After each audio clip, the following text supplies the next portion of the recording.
So there, if you haven't heard the news, essentially the writer strike is supposedly might be maybe sort of kind of I don't know coming to a close.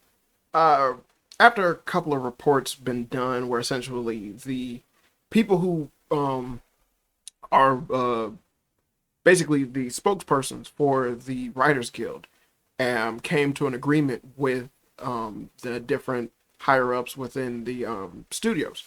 So supposedly now, what you would have to wait on is essentially the people running on the people who made the deal for the Writers Guild have to then explain to the writers and their union what the deal was and why they should take it. Um, because right now, let us not forget, people are struggling within the guild. These writers are people, these monumental beings within entertainment that have done absolutely nothing to my daily life after they decided to go on strike. Um, these people have to come to an agreement. So that's the funny thing, is that essentially you got so many people kind of praising it and producing, or like praising it and showcasing that, like they did it, it's over, it's finally over, and like they're trying to sing it as if it's like some great monumental thing, but there's still steps that need to be taken. So they still have to then convince the Writers Guild itself to accept the deal. And here's the hilarity. They also have to do this for the Actors Guild as well. Because you see, apparently no one thought about the fact that since they decided to force the actors to go on strike with them, that they also have to have the actors rework a contract with with the companies and the studios and whatnot. Because, duh, that's what you had them go on strike for. So, considering the fact that the majority of this stuff and everything that's been talked about, preached, and essentially criticized has been what the writers have to deal with, there's not really anything that the actors were that hard pressed to be fighting against. They didn't really have them say anything. Most actors do get writing credit in movies and whatnot sometimes when they happen to help with it, but again, this wasn't their hill to die on. This was the writers. So essentially, they kind of just left them dead in the water, which I find hilarious. Now, whether or not anyone's going to act on this or they actually do something that's tangible, because lo and behold, if the actors aren't satisfied with getting something back, then that means that the strike is still going on. Because again, the writers brought them into this shit. And also, the fact that this like didn't strike anyone, like as a complication when introducing the actors into everything, or just basically having all this time to not do anything. Like we're damn near half a year of them striking apparently. And again, this was news to me. I think it's been over 100 and something days, and it's like, really? Didn't know. I've still been going to the movies frequently. I've still been looking at TV shows. I've still been watching stuff, and um, I don't see any significant change aside from the new Rick and Morty trailer that got released, where you could clearly tell that this is a new voiced person. And nah, then again, Rick and Morty wasn't really that great of a show anyway. So if this happens to be its fall from grace, hilarious. Like how hilarious, a show that essentially was made popular because of its raunchy characteristics and sporadic nature and meta commentary on just so many things, essentially gets done in by its by Cartoon Network's need to essentially shield people from things that may or may not be true, but as soon as we hear about it, hey, fire the creator. Ironically, remember when they did this exact same bullshit to Boondocks?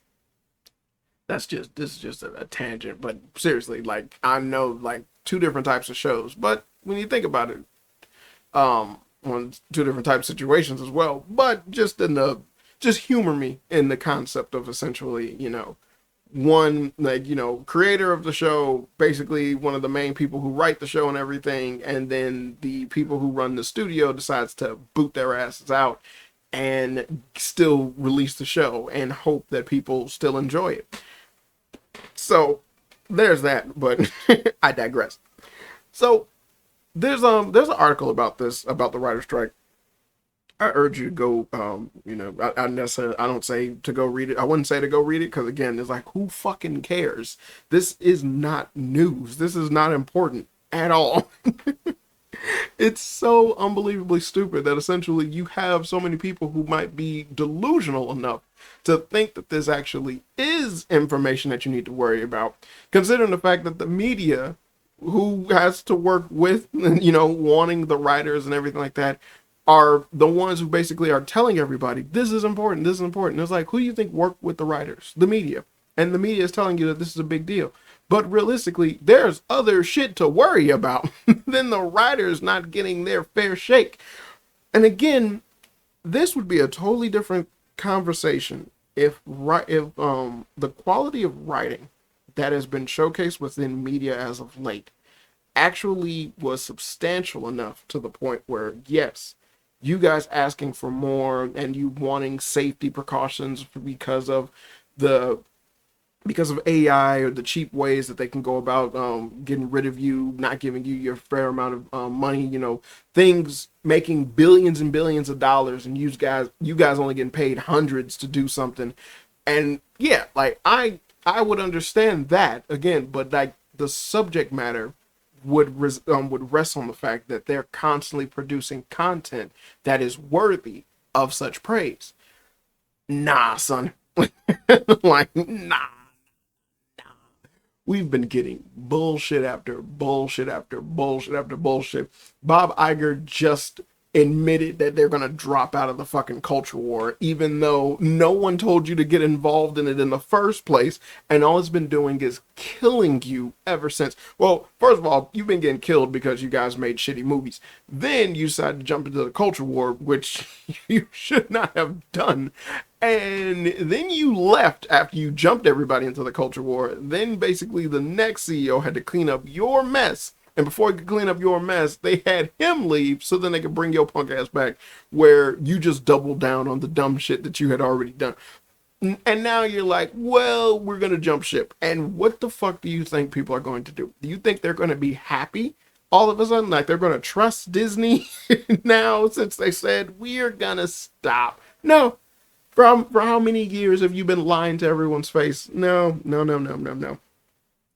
The magical world of Disney is not what it used to be. Oh, it never was that in the first place. But yeah, can't wait for the kids that grew up in this generation to go to your theme parks to see the rides based off of the hit, critically acclaimed movie.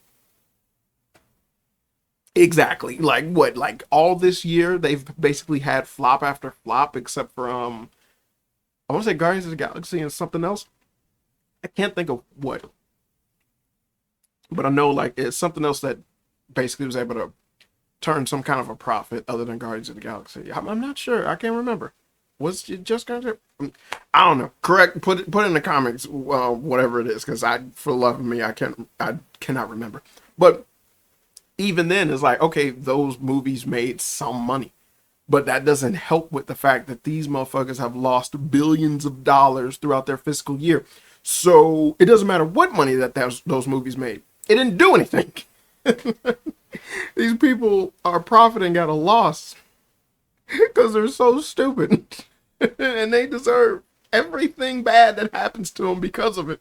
So yeah, and again, have you noticed I've been rambling about bogus nonsense for a couple of minutes now? That ain't got shit to do with the writer's strike, because that's how unimportant it actually is. This shit is dumb. It is bonkers how dumb it is. And it's just hilarious that I keep seeing shit talk about it because of the fact that, one, I'm speaking out against it actually gaining any type of traction.